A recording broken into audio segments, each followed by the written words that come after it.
Depuis plusieurs mois, la route nationale reliant l'axe Badiankara-Bankas-Koro était sous blocus. Cela était le résultat de la dynamique de 2 ponts causés par des hommes armés non identifiés. Les populations sont restées dans le blocus pendant près de 4 mois et tous les transporteurs étaient obligés de faire d'énormes détours et se rabattre sur une autre route assez mauvaise dénommée route du Serpent. Désormais, le trafic routier a repris sur la dite route.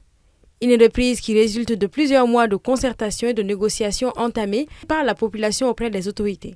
Selon les sources locales, durant le blocus, les villes concernées sont restées non ravitaillées en denrées de première nécessité, ce qui a créé une pénurie d'huile, de riz et sucre et la flambée des prix de ces denrées de première nécessité déjà existants sur le marché local. Ainsi, toujours selon les sources locales, la reprise du trafic a un impact positif sur les marchés de ces différentes localités, avec la reprise des activités économiques et le renforcement des liens entre les communautés.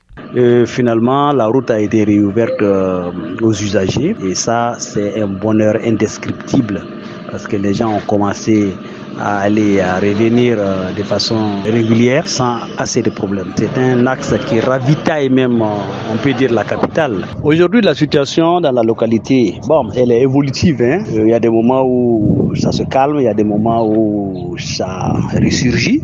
Mais aujourd'hui, nous notons quand même que les massacres à grande échelle ou les déguerpissements des villages aussi à grande échelle, ça quand même, ça fait plus de 6 mois qu'on n'a pas encore vu ça. Entre-temps, les assassinats, les kidnappings, les enlèvements, les vols de bétail, ça continue.